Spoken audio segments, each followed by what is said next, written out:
Happy Homebrew Wednesday, everybody. It's Finny here from Finny's Homebrew Emporium. First things first, a bit of news. We're selling the homebrew shop. So, if you want to own this beautiful homebrew shop with all the malts and hops and all the rest of it, then yeah, come and buy it. Laura and I are looking at, sorry, I've got the door open, I didn't want people to come in. But yeah, Laura and I are looking at, change of scene, so yeah, the shop's up for sale. So yeah, if you want to know details, let me know. As for today, sorry, there's loads of fruit flies around because the other day when I got my apricots for my sour beer, I was talking to the lady and said they got a load of bananas that are just going out of date. So here we go. I have got about 10-11 kilo, all sort of at different stages of readiness. But we're going to make some banana wine. So first up, chop all these bananas. You just keep with skin on and put them into here. In there we've got 20 litres of water. So we're going to then just bring it to a near boil. We're not going to boil it, but bring it to about 90 degrees and leave it there for 45 minutes. Whew, that's a lot of chopping. Right, I've chopped up what you saw. I've got 3 left, so I'm pretty much at capacity. But it's what we're reading at the moment. 56 degrees. So we got a wee bit of time till this comes up to the 90 degrees I'm after. And I've got a feeling once they start to get warm and moving around a bit, they're going to smush down a bit. And everything I've seen, just quickly researching it on the internet, the initial ferment looks horrible. It's like a real murky colour. So yeah, I'm expecting this to go.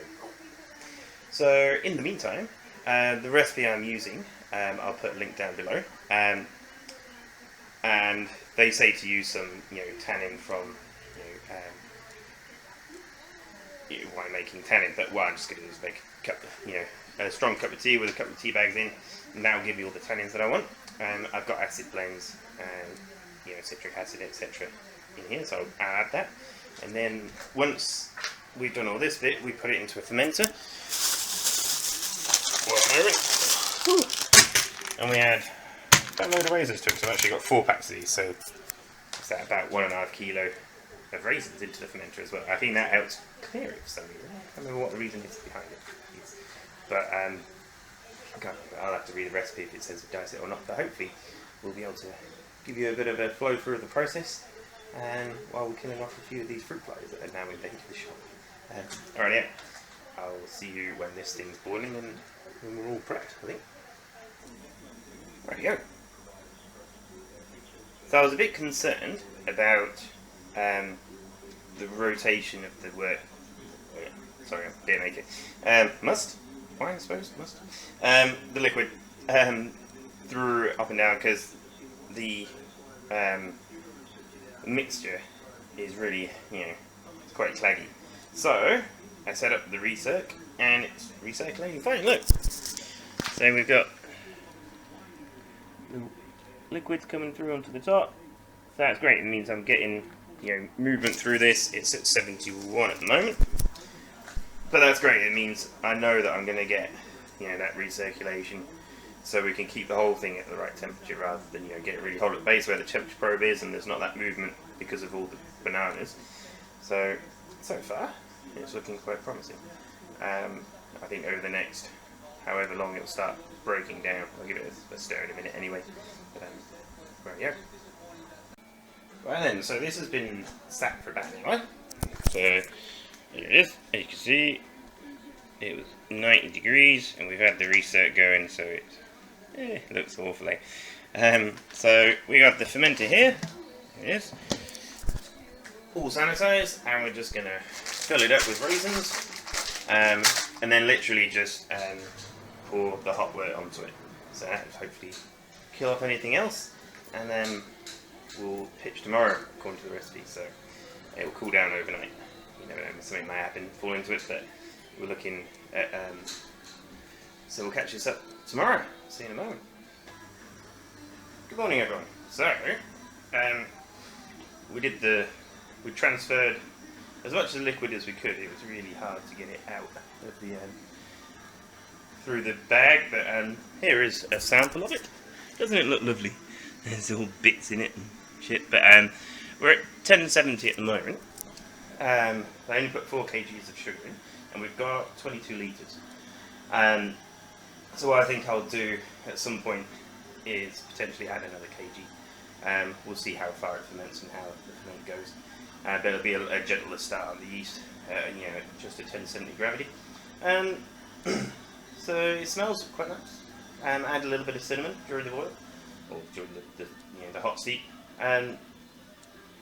So what I'm going to do today is, because that just went hot into the fermenter and cooled down overnight, and I'm going to just rehydrate. I'm going to almost treat it like a knead fermentation. So I'm going to use Go Ferm and Fermentation and degas it, and hopefully give the yeast a much nicer sort of environment to do their thing. But it smells good. Definitely smells good. So we'll see how the ferment goes. Right.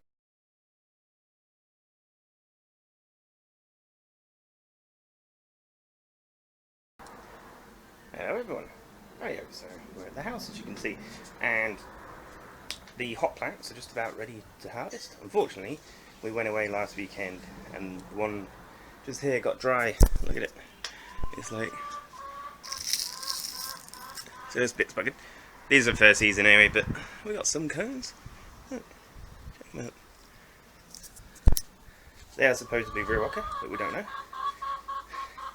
There's the noisy chicken. Where is she? Doris? There she is. Say hello. Unfortunately, Doris is on her own now because we've lost our 2 chickens. Ada and Madge just went the other day. Which is all. It's not good. But they had better lives than what they would have done. Hey, babe, Doris. Pooped everywhere. Right. But this is the other hot plant, which you can see is pretty big. I've given it a real good water the other day, so hopefully this one produces a bit more oils than it did last year.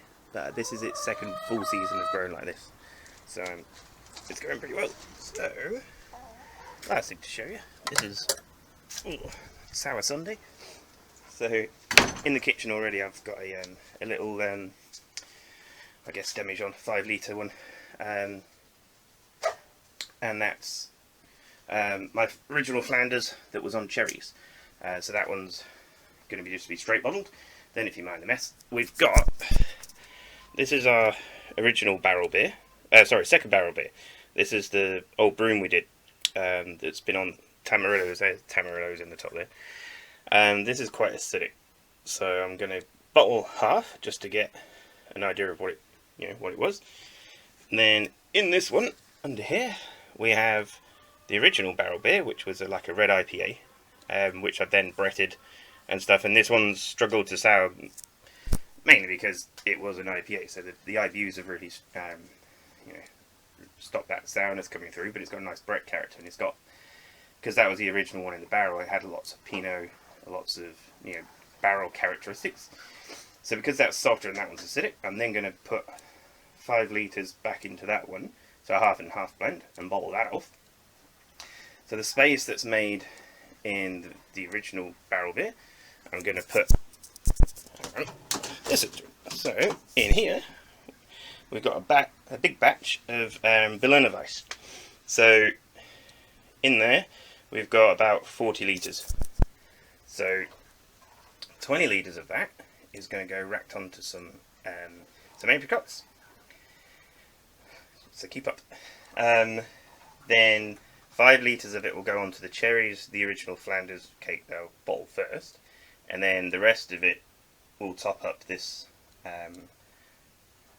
the original barrel beer, because hopefully the tartness of that will make that a little bit stronger in that sense, but that'll still have the Brett character and all the rest of it. So I've got a lot to do, so I best crack on with it.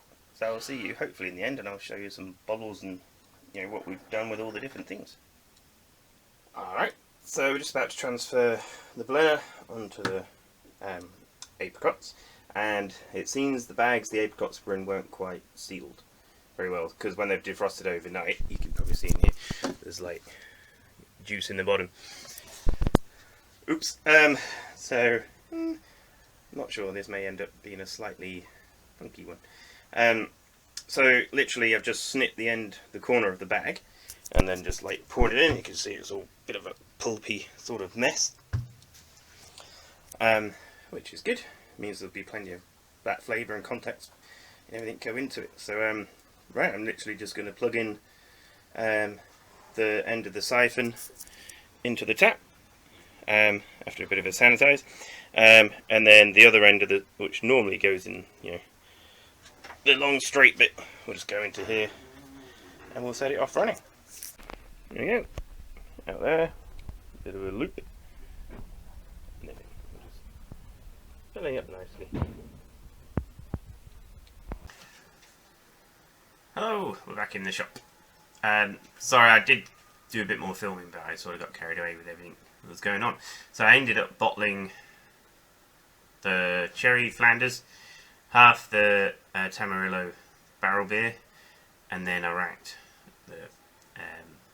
the apricot onto the blender. I put the blender back onto the cherries that were the Flanders yeast was on, and mashed up the cherries a bit because they'd gone in whole. I can't remember why I didn't chop them up, but so yes, there's a blender sat on that. I've got 5 litres of blender that I then put some wild beer, the dregs of that we had on Sunday, into that one, and then the rest of the blender went in back topping up the original barrel beer, because I put 5 litres of the barrel beer onto the Tamarillo one. So I hope you kept up with all that. So what I'm doing at the moment is having a taste test, because this beer is potentially one I will take to the Brewmania night at the NZHC, the Homebrew Conference. But I got a feeling here it's got chill haze, I'm pretty sure, because I looked before I put this into the fridge. I had a look at it and it was really nice and clear, so marks off for that one. Maybe I'll put it in the first round. Get everyone drunk. So this is 9.4%, and this was a 10 litre batch I did in the grain father. So basically no sparge. So just put all the malt in, all the water at the start, and then just set it going, and did a small 10 litre batch, which worked out pretty well. It's an English style barley wine, so it's got a bit more spice character to it. Obviously a lot more malt forward than the American version.